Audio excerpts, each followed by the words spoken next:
ঘুগনিটা বানানোর জন্য আমি প্রেসার কুকারে মটর দিয়ে দিয়েছি আর তার সাথে আলু কেটে দিয়ে দিয়েছি। সবগুলোকে মিলিয়ে একটা 3-4টে সিটি দিয়ে নেব। আসুন আমি কিভাবে করছি সেটা আপনাদের সাথে শেয়ার করছি।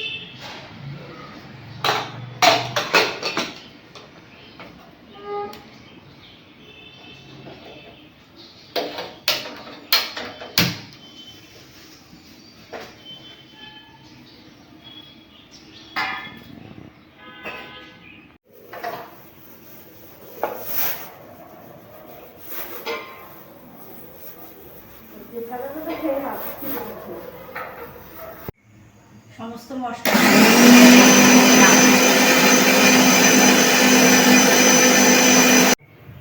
কড়াইতে দিয়ে দিচ্ছি সর্ষের তেল।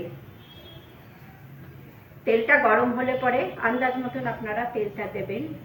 তেল গরম হওয়ার পরে এরপরে আমি এর মধ্যে দিয়ে দেবো জিরে, তেজপাতা আর শুকনো লঙ্কা ফোড়ন।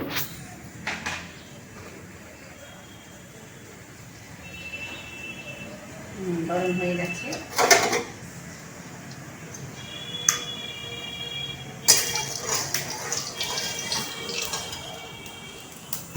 জিরে, তেজপাতা, শুকনো লঙ্কা ফোড়ন দিয়ে দিলাম। এবার দিয়ে দেবো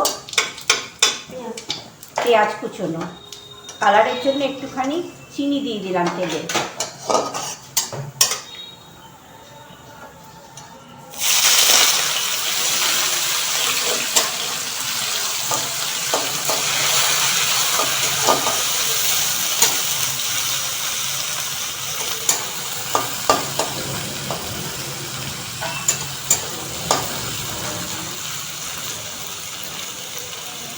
পেঁয়াজটা লাল করে ভাজা হবে, তারপরে এর মধ্যে দিয়ে দেবো যে মশলাটা করে রেখেছি সেই মশলাটা, আর দিয়ে দেবো টমেটো কুচি, রসুন বাটা, আদা বাটা। হ্যাঁ, রসুন বাটা, আদা বাটা। ওগুলো পেঁয়াজটা ভাজা হোক, তারপরে আমি দিচ্ছি। পেঁয়াজ ভাজা হয়ে গেছে, এবার মশলা অ্যাড করছি। মিক্সিতে যে মশলাটা বেটে রেখেছিলাম তার সাথে একটু জিরে, ধনের গুঁড়ো, হলুদ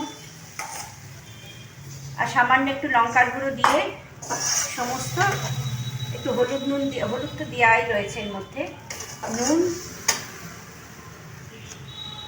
রঙের জন্য একটু কাশ্মীরি লাল লঙ্কার গুঁড়ো দিয়ে দেবো।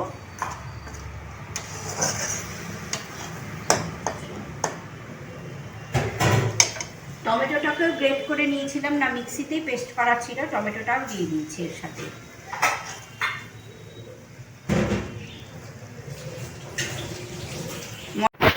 আমার মশলা কষানো হয়ে গেছে, এবার অ্যাড করছি চিকেনের পিসগুলো। আমি বনলেস চিকেন ছোটো ছোটো করে টুকরো করে নিয়েছি।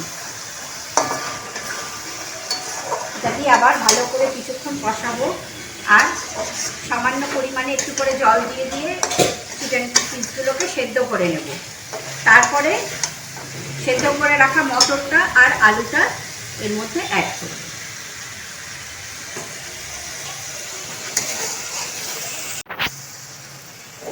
এবার আমি অ্যাড করছি সেদ্ধ করে রাখা আলুটাকে খানিকটা স্ম্যাশ করে নেওয়া হয়েছে। এটা দিয়ে আবার মশলাটার সাথে আর চিকেনটার সাথে কষাচ্ছি।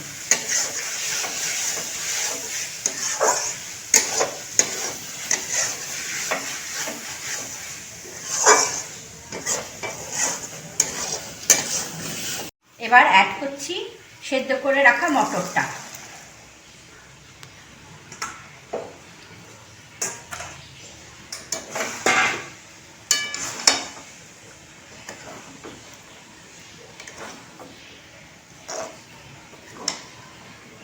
অল্প একটু গরম জল এর মধ্যে দিয়ে দেব।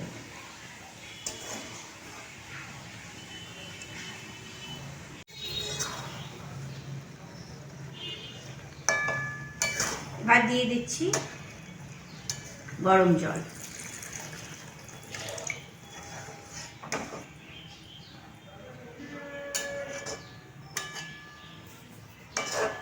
দিয়ে আমি 5 মিনিটের জন্য এটাকে ঢাকা দিয়ে দেব।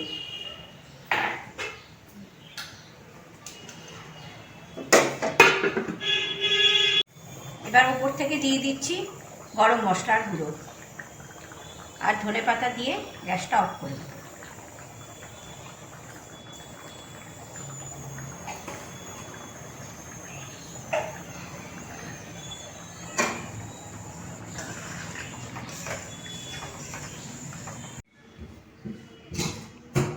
আমার আজকের রেসিপি কমপ্লিট।